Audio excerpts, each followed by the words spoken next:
hiyo neno nasikia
so. All right, let's tears of joy. I've been having a lot of requests with people willing to have a video on stylistic devices in the text Tears of Joy, a storybook which is a novel being done at grade 7, 8, and 9.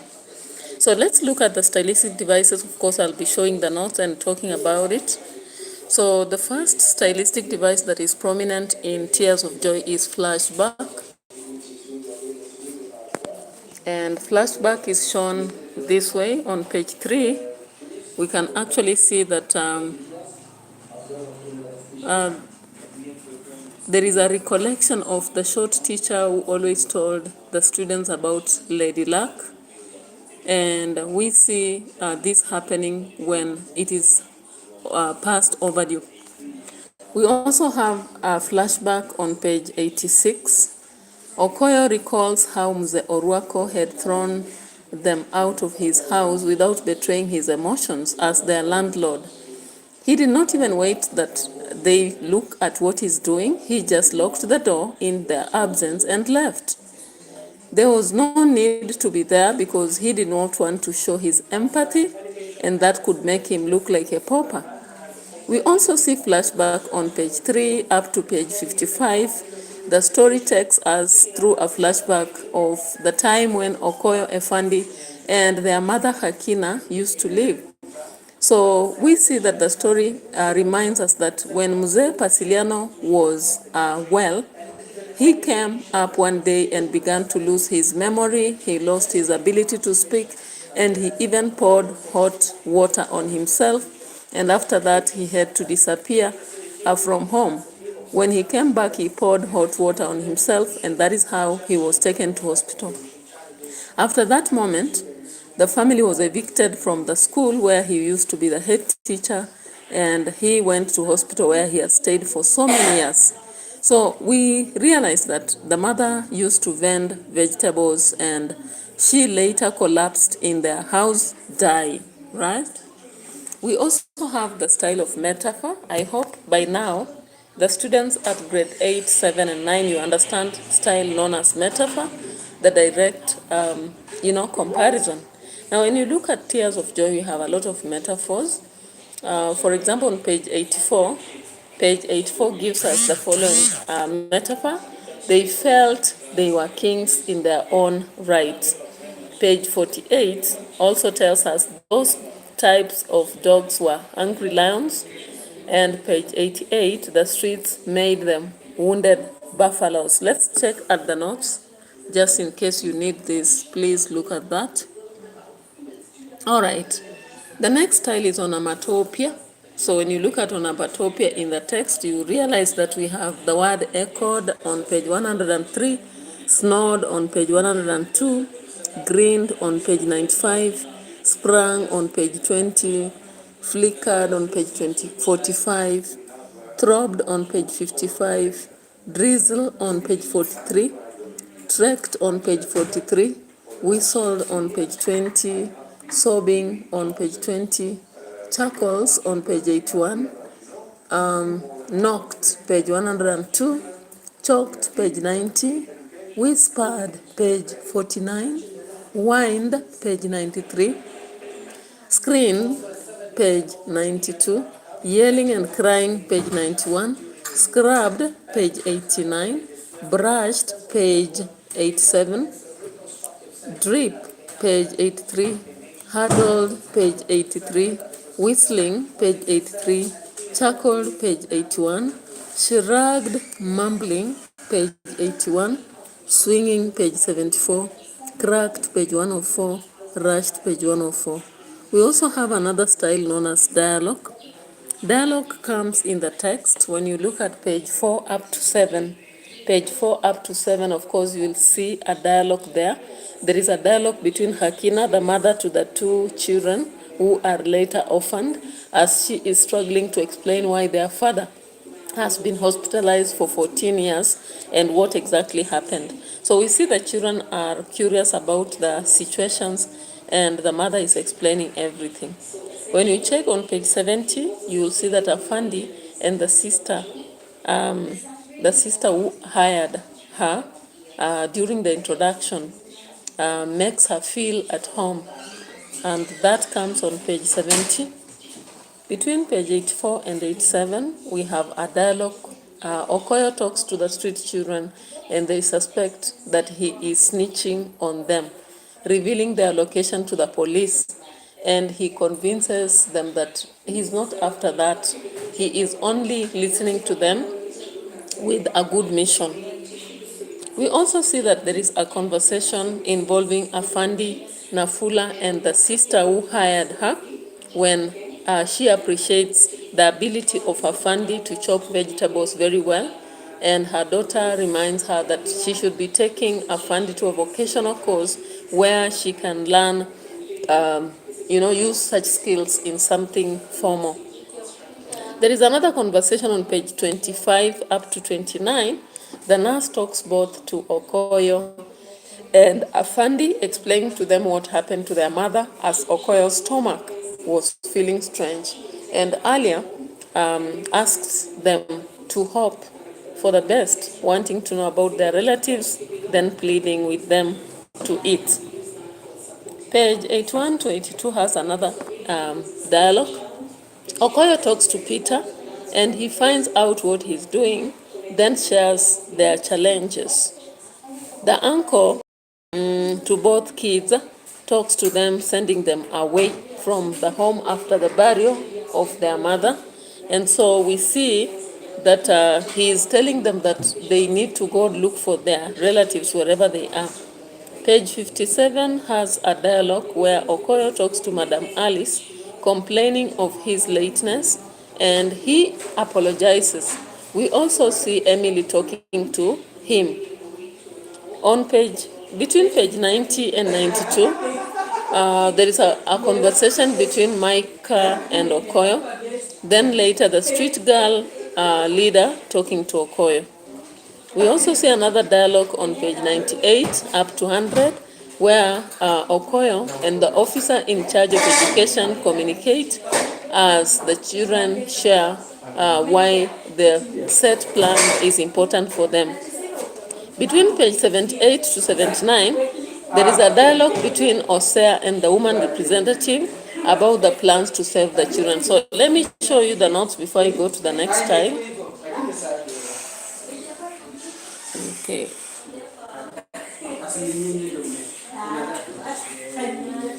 I hope you saw that. The first one. second one, the third, the fourth, the fifth, the sixth, the seventh, the eighth, the ninth, the 10th, the 11th. The next stylistic device is irony. So in the text, it's ironical that while Afandi and Okoyo thought they would get help from a Poshi home at night, they look at the gate and say, at least here we'll be assisted. They knock the gate and they're almost beaten by the dogs. Yet, the street children whom they feared are the ones that assist them. Then Dap. Then Dap is crying. What the hell? Why the hell are you crying? This is a lesson. Hi to you. Hello. Hello to you. I hope you're fine. And currently I'm doing a lesson because there are people who urged me to do this lesson for them in relation to a textbook that they cannot understand. So I'm trying to interpret for them, right? So hello, Ben Dub, and welcome to the channel. Like the video, subscribe to the channel if you are new here, and let me grow with you. All right? Thank you.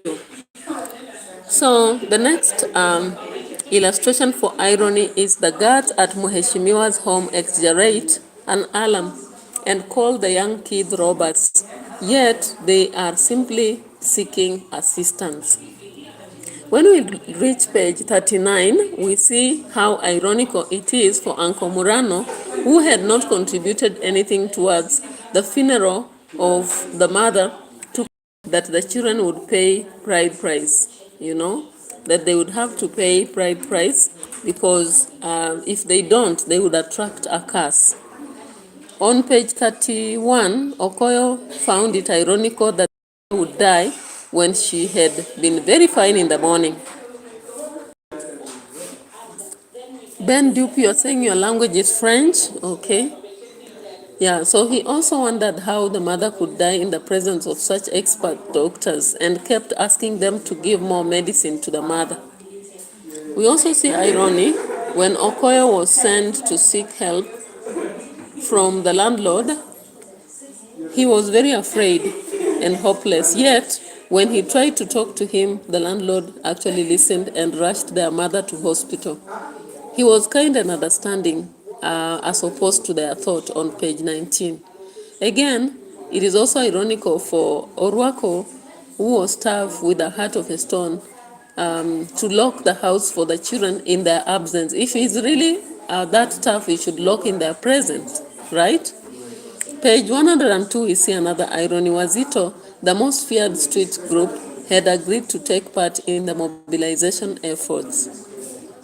The Shujas decided to come to the hall for fear of not wanting to be walked out over by Wazito. Page 102. We also find irony. The Shujas leader brags to be ready to fight with Okoyo, yet when she presses her on the wall, she sweats and shouts.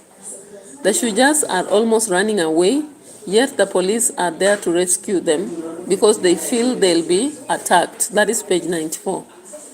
On page 56. On page 56, for Okoyo, when Madam Alice showed politeness, it was a bad sign instead of being a good sign. It was also ironical that Hakina plans a trip to the city with an intention of ensuring her children meet their father, yet she collapses one evening and dies before fulfilling that goal. When you check on page 12, you'll see another irony. Hakina had not completed her education, yet she always encouraged her children to take it very seriously. We have another case of irony on page 49, where Okoyo and Afandi thought that the street children would harm them, yet they were rescued by them, and they even had to look for jobs through these street children. I found it also ironical that Okoyo and Afandi thought, found that their father had been a good man, very kind. However, when he turned sick, people were not very kind to them. especially one of the family members who ensured that they vacated the schoolhouse as soon as possible. And again, the person who Pasilano had bought land from decided to be a fraud. It's ironical for Madam Alice to tell Emily that Okoyo is bad and has a strange illness. Yet, they hired him for work and they are enjoying his services. On page 67, it's also ironical that Madam Alice is a respected teacher, yet she hires a 14-year-old boy and threatens him not to reveal his position because he will be arrested and charged in court. The reality is that when we see such an informed teacher, we expect that he will help this boy to go through education and make it in life. Another irony comes on page 57. Okoyo was very organized, hardworking, and was also able to speak, even English. But yet, when we look at the story, Madam Alice kept calling him lazy and that he's only good at chewing food. On page 56, we meet another irony where Madam Alice is mocking Okoyo, and Okoyo is carrying a very heavy load that was not even comfortable for him. Yet, she had strived to bring water. This boy had actually strived to bring water to the house from a long distance. It's also ironical for Alice, Madam Alice, to encourage the son, Lucas, to take a lot of juice and comment that he should eat as much as his stomach would hold because his mother is still alive. Yet, the boy urinates on bed, and all the time, whenever he urinates, it's only Lucas who takes care of the bedding. So it seems that she's not a person who can help the boy walk out of negative mannerisms. It's ironical that Madam Alice, who is a teacher, is also letting the boy grow up as an irresponsible boy, yet he knows the aspect of the decency and all that within the home.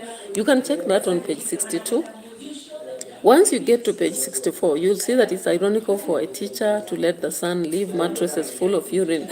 Like we see Madam Alice letting Okoyo do that, handle the urine, while Lucas just leaves it right there. So let me show you the notes and we move to another style.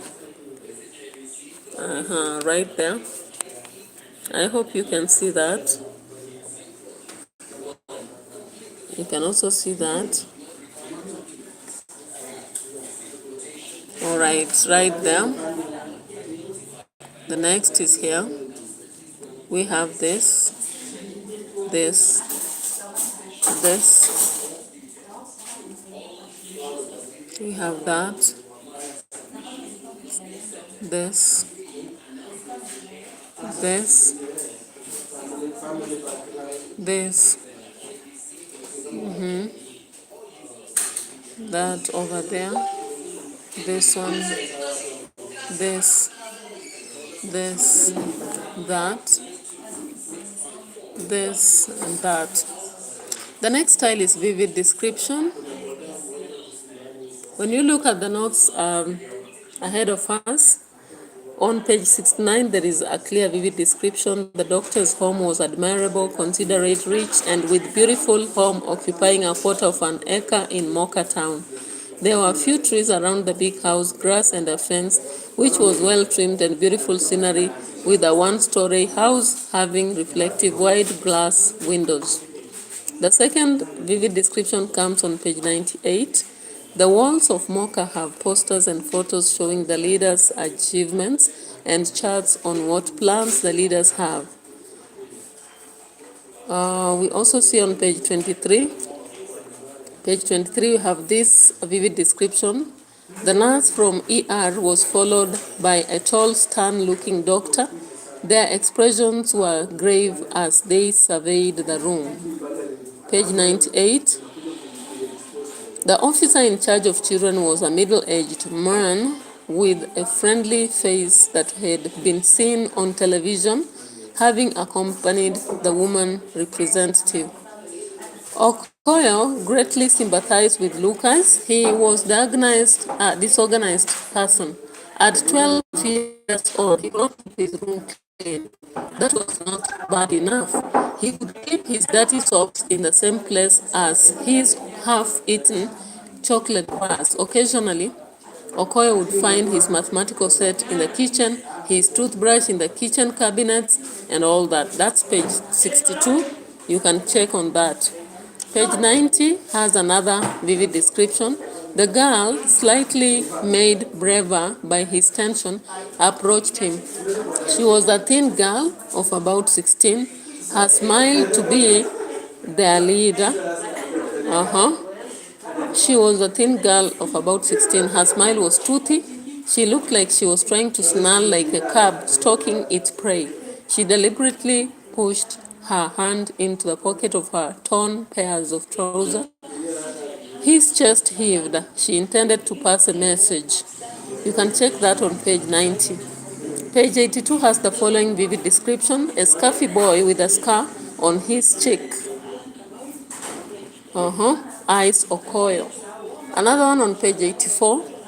The boy looked pathetic. They wore dirty rags and had small dirty plastic containers stuck close to their noses. The containers had glue. The glue was meant to make them feel high. It also made them have a lot of courage.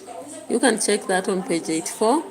Another vivid description in the text is Afandi was talking to a group of girls. She turned and could hardly contain her excitement. Her face lit up when she saw her brother. She immediately rushed towards him. He was standing by the entrance. She enveloped him in a tight hug. Another one, I have missed you so much. I have talked to sister about you. We are trying to find you. Where have you been? Her voice cracked and she started to cry. On page 104, we have the following vivid description. Okoye could not find words to express how he felt, but tears rolled down his cheeks. He looked at his sister and they spoke with their eyes. More tears flowed freely down their cheeks. They were tears of joy. Other learners and teachers in the hall stood and watched in wonder. That is page 104. The story also has sarcasm. I've tried to explain to you sarcasm. Sarcasm is where you create some jokes that are not very appetizing for whoever you are addressing, like you are trying to mock, ridicule, and all that. So in the text, page 57, when Madam Alice tells Okoye that the only thing he knows or he has is an excellent appetite, that he eats a lot, and that she wishes he would work as hard as he chews, that his jaws are stronger than his hands, and she's sure they are stronger than his brain too. That was a very sarcastic statement. Would you love such a statement if somebody told you that? I guess you can't, right? Okay, so that is one of the sarcastic statements. Just in case you get another, you can add. Because when I read the entire text, I only found that one. The other style from the text is rhetorical questions. I'll be showing you the notes on this because there are so many. Now, the rhetoric questions in this text on page 56, we have the following rhetoric question. Madam Alice asks, what is wrong with you? Do you have a sleeping sickness? All right, I can see even that one is sarcastic too. The next rhetorical question is, what better empowerment could one get than in education and later some specialization in the form of training?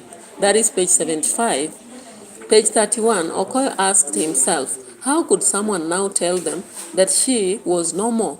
Just like that, surely someone was lying. Surely someone had refused to give their mother medicine. Another rhetorical question on page 45, Okoye asks, does this gate not look like that of someone we know? Page 22, Okoye asked, what was she to do now? Indeed, what were they to do? Were they not being forced to bite more than they could chew? The next, he also thought, what could have caused the sickness? Could it be a normal disease or some bad people's poison?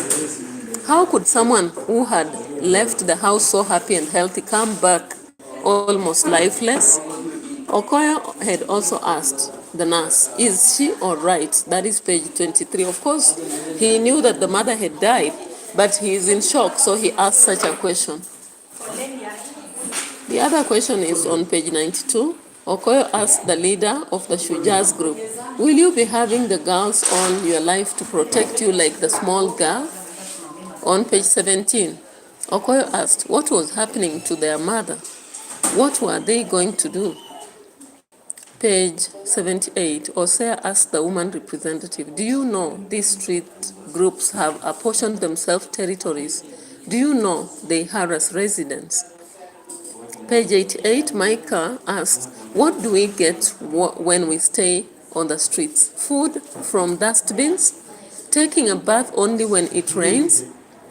On page 78, the woman representative asked, if the community takes upon itself to embrace orphans and see to their welfare, will they leave home and go to the streets? If we throw out, what do we expect? Page 78, suppose you get them together and take them to school, what next? Can they stay in school even when they are closed? If it's known that it's not known that these children stay on the street because they have no home. The next question is on page 13. Who could blame the boys of close to 14 years for wishing to see his father? Page 9. Who would want to talk about such things every day anyway? Page 4. For what manner of sickness was that would confine someone in hospital for 14 years? The next question comes on page 94. The leader of Shuja's groups asks, why should we trust the county government? Do we even get the sanitary towels they say they give out for free? Page 100, the officer whom Okoyo approached asked, did you say your employer is a teacher? Yet she can employ a boy who is 14? Page 79, Okoyo wondered, could what he had heard be true? The question was, how would the information reach them?